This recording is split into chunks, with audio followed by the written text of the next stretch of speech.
Good afternoon, students. We are about to start our class today. Today's topic will be ether and epoxides. We will be covering a small portion only. We will be only concentrating on preparation and reaction with acid. Okay. So both for ether and epoxide, we will consider this total thing means preparation and reaction with acids. Only up to this. Okay, let us go to the study material. This is the study material that I am going to share with you. Ether, what is the importance of ether? Ether is a very important as we use it as a refrigerant in the freeze or coolers, okay, and as a solvent at low temperature. Okay, it is a solvent at low temperature. So wherever we need a solvent and we are working with very low temperature, there we are using ether. Diethyl ether, it's a symmetrical ether. We have two types of ether. Ether can be symmetrical as well as asymmetrical. When both the alkyl groups are same, say for example here both alkyl groups are methyl, so it is dimethyl ether, diethyl ether. These are all symmetrical ethers. Okay, when we have two different alkyl groups bonded to the oxygen, it is asymmetrical ether. Okay, so diethyl ether is a compound ingredient as an anesthesia in surgery. Diethyl ether is common as a solvent for oil, gums and resins. It works as a solvent where it gets dissolved. We use phenyl ether as a heat transfer medium because of its high boiling point. Okay, so it has both the opposite character. It's a very it can be used as a very low temperature solvent. It can even be used as a heat transfer medium because it is having very high boiling point. Okay. Now let us go to the topic preparation part. Ether is prepared by this following methods usually: alkoxy mercurization, demercurization. Now we have a difference between alkoxy mercurization and oxymercurization. Okay, oxymercurization is a different process and we get a different product out of it. We will discuss it later. And the other process is Williamson ether synthesis. Is a very important process. And acid catalyzed dehydration of small 1 degree or primary alcohols. Now let us see what is this difference between alkoxy mercurization and oxymercurization. In oxymercurization, we react an alkene with water, okay, in presence of diacetate mercuric diacetate, followed by treatment with sodium borohydride to produce alcohol. So oxymercurization will give us alcohol, whereas alkoxy mercurization, see how I read, in alkoxy mercurization we react an alkene with an alcohol in presence of, this is what, this is a substituted acetate, okay, trifluoroacetate, okay, of mercury, so followed by the treatment of sodium borohydride to produce an ether. Now let us see the mechanism. Okay, now how the mechanism goes. This is an alkene. You can see the double bond here. So this alkene, since it is having a plus I effect group, this double bond shifts towards this side. So this double bond shifts towards this side and attacks the mercury. Similarly, this one leaves and this lone pair on mercury attacks the carbon. So it becomes what? Electron rich, and this is attacking the carbocation. So we get a three-membered ring where carbon mercury ring is formed. Okay, so now here in this case we are looking into the mechanism of oxymercurization. So the water molecule now attacks and the ring breaks. Now once the water molecule attacks and the ring breaks, we have a proton transfer part. Okay, this proton is transferred, and then this is sodium borohydride is what, removing the mercury part. So once the sodium borohydride comes, this supplies the H as H minus. So this H minus comes and attacks here, and we get CH3. Okay, here it is CH2 bonded to mercury. So H minus comes, and I'm not showing the mechanism here. So H minus from borohydride, BH4 minus. So from here one H minus will come and attack here, and we will get CH3, and HgOAc will leave. Okay. So what we are getting here is an alcohol. Now let us see the next part with, not with an alcohol, but with an alcohol. This is giving us, water is giving us alcohol. Now alcohol, instead of water, when it attacks, we get an ether. Just correct this part.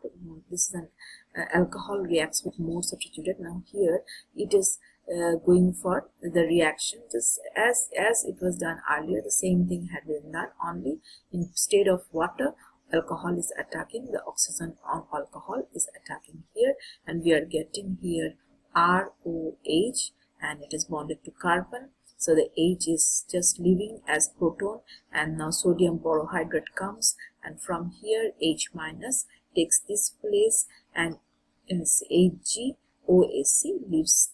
Okay, so therefore we are getting here CH3 and HgOAc leaves. So what we are getting here is ether, and what we got here is alcohol. Okay,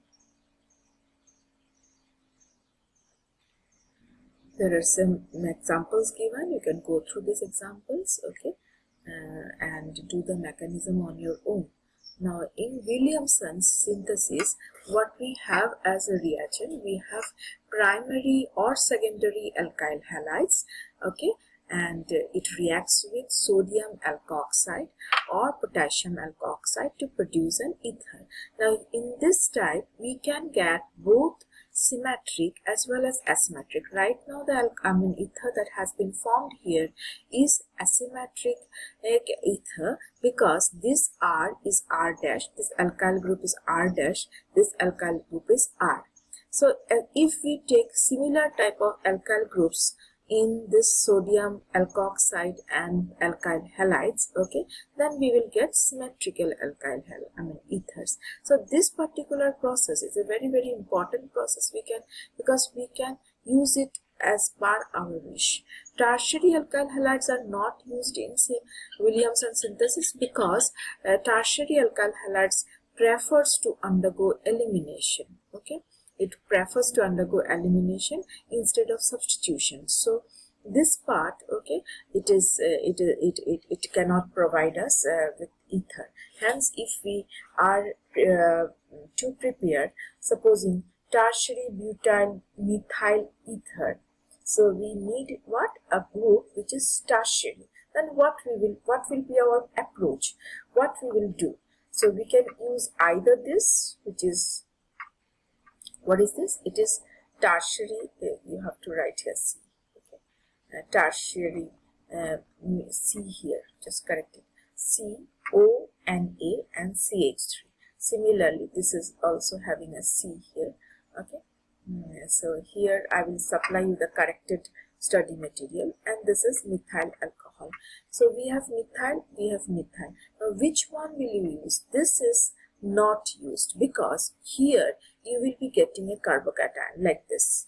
Here this will leave and give you a carbocation. Now this carbocation, when you have this carbocation, then what happens is that this carbocation can go for elimination and give you an alkene.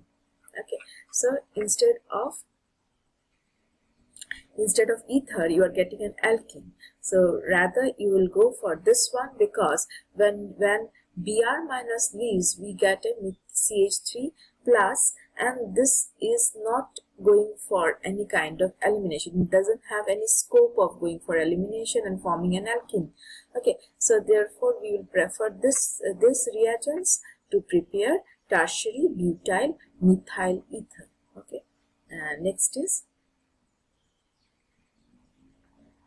the process is acid catalyzed dehydration. Now in this type we will definitely get symmetrical ether. We will never get asymmetrical because the source of alkyl group is the same one, means that it is coming from the same alcohol. You don't have a different alcohol here, same type, two molecules we are using here, so therefore it will never give an asymmetrical alcohol. Okay, therefore this process is clearly written. This process cannot be employed to prepare unsymmetrical ethers. Okay,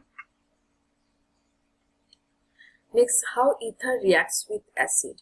Ether reacts with acid to produce a kind of alcohol. Let us see the mechanism here.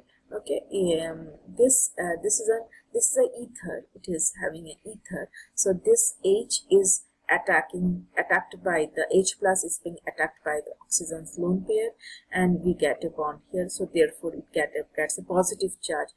This bond breaks and we get an alcohol, methanol, and we get a tertiary carbocation. This tertiary carbocation, see, I have told you tertiary carbocations can always go for elimination. So with one of its methyl group, the H leaves and we get a double bond. Okay, so therefore it is giving us an alkene. Rather, it is also possible that the I minus, which is coming here from HI, which is an acid. Okay, HI is an acid, HCl is an acid. So HI, the nucleophile of this acid or the conjugate base of this acid, will come and attack here and give us a alkyl halide. Okay, so we can prepare a lot of products from the acid hydrolysis of ether. Okay.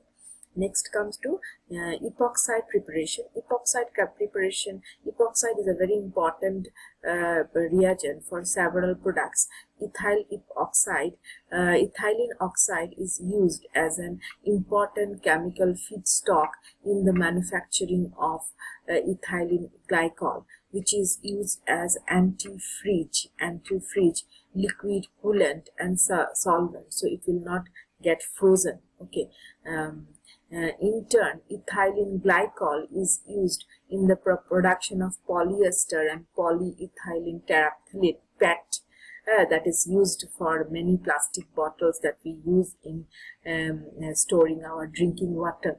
PET means polyethylene terephthalate, and it is a product which is coming from epoxides, which is produced from epoxide. How do you prepare epoxides? Intermolecular, same Williamson's ether synthesis, but it is what intramolecular, means same within the same molecule this reaction will take place. Just see the difference. Okay, here it was done in the different molecules, means we had Rx in one molecule and R-ONA in the other molecule, but when you go to this part, you have both the parts in the same molecule. That's why it is called intramolecular. See this part, how it is forming we'll discuss later. Here this is ONA, you can say O minus Na plus, and this is Rx. Okay, so both the parts are on the same molecule. When both the parts are on the same molecule, this comes and attacks and we get an epoxide. Now how do you prepare this one? We have taken a cyclic alkene, okay, and it has reacted with halohydrine. Okay, halohydrine Cl2, halohydrine is Cl2 H2O, and then this is this H2O comes here, this bond breaks and it takes the Cl. Okay, Cl as Cl plus, and OH is coming as OH minus. So we have OH here and Cl here. Cl has been attacked, Cl bond Cl is there, so one Cl is Cl minus and another Cl is Cl plus. So that Cl plus has been bonded to this carbon. Next is base. Base is coming. This base is abstracting this H from this alcohol, and therefore this O minus becomes O minus. Okay, or you can say the Na plus is coming with O minus, so O minus is coming here and we are getting the epoxide. So next we will discuss in the next video.